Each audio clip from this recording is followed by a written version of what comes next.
Hey guys, ఈరోజు మన హైకోప్ అనే ఓరల్ డ్రాప్స్ గురించి అయితే చాలా వివరంగా తెలుసుకుందాం.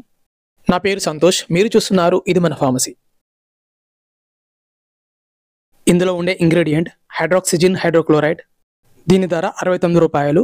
దీనిని లైఫ్ మ్యాన్ క్యాన్ మార్కెటింగ్ చేస్తూ ఉంటుంది. ఇదొక యాంటీహిస్టమైన్ మెడికేషన్. దీనిని ప్రధానంగా ఎలర్జీ కారణంగా వచ్చే దురద, వాపు, దద్దుర్లను తగ్గించేందుకైతే ఉపయోగిస్తూ ఉంటారు. మరియు అలర్జీ కారణంగా వచ్చే తుమ్ములు, ముక్కు నుంచి కంటి నుంచి నీరు రావడం, ముక్కు దిబ్బడను తగ్గించడం కోసం, ఇంకా కంటిలో దురద కారణంగా కండ్లు నలుపుతూ ఉన్న దీన్ని తగ్గించేందుకైతే ఉపయోగిస్తూ ఉంటారు. వీటితో పాటు ఇన్సెక్ట్ బైట్ వల్ల వచ్చే ఎలర్జిక్ రియాక్షన్ని తగ్గించడం కోసం మరియు అర్టికేరియా వల్ల వచ్చే దురదతో కూడిన ఎర్రని దద్దుర్లను తగ్గించేందుకు కూడా ఈ మెడికేషన్ అయితే ఉపయోగిస్తూ ఉంటారు. వీటితో పాటు సర్జరీకి ముందు, సర్జరీకి తర్వాత వచ్చే యాంగ్జైటీని తగ్గించేందుకైతే ఈ మెడికేషన్ ఉపయోగిస్తూ ఉంటారు. ఇంకా యాంగ్జైటీ ప్రాబ్లం వల్ల నిద్ర రాకపోయినా కూడా నిద్ర వచ్చేందుకైతే ఈ మెడికేషన్ని డాక్టర్స్ ప్రిస్క్రైబ్ చేయడం జరుగుతుంది.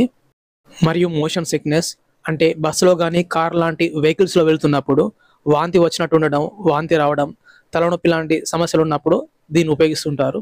దీంతో పాటు మార్నింగ్ సిక్నెస్, వెర్టిగో అనే సమస్యలను తగ్గించేందుకు కూడా ఉపయోగిస్తూ ఉంటారు. ఇంకా చర్మ సమస్యలైన ఎగ్జిమా, డెర్మటైటిస్, సోరియాసిస్ వల్ల వచ్చే ఇచ్చింగ్, స్వెల్లింగ్, రాషెస్ లాంటి సమస్యల్ని తగ్గించేందుకైతే ఈ మెడికేషన్ని ఉపయోగిస్తూ ఉంటారు. ఈ మెడిసిన్ వాడిన చాలా తక్కువ మందిలో మాత్రమే ఈ సైడ్ ఎఫెక్ట్స్ని మనం గమనించవచ్చు. మత్తుగా ఉండడం, వాంతి వచ్చినట్టుగా ఉండడం, వాంతి రావడం, మోషన్స్ అవుతూ ఉండడం, లేదా కడుపు ఉబ్బరం, మలబద్ధకం సమస్య ఉండడం. దీని యొక్క డోస్ మరియు డోసేజ్ గమనించినట్లయితే దీనిని ఆహారం తీసుకున్న తర్వాత ఉదయం మరియు సాయంత్రం ఈ విధంగా 3 రోజులు లేదా 5 రోజులు లేదా అంతకన్నా ఎక్కువ రోజులు పేషెంట్ యొక్క హెల్త్ కండిషన్ బట్టి అయితే ఈ మెడికేషన్ని డాక్టర్ గారు ప్రిస్క్రైబ్ చేయడం జరుగుతుంది. ఈ మెడికేషన్ యొక్క డోస్ పర్ కేజీ గమనించినట్లయితే 0.6 mg పర్ కేజీ ఉంటుంది.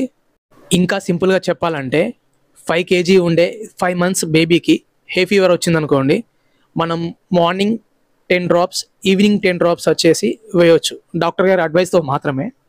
ఈ డోసేజ్ అనేది పేషెంట్ యొక్క ఏజ్, వెయిట్, హెల్త్ కండిషన్ బట్టి అయితే డాక్టర్ గారిచే నిర్ణయించబడుతుంది.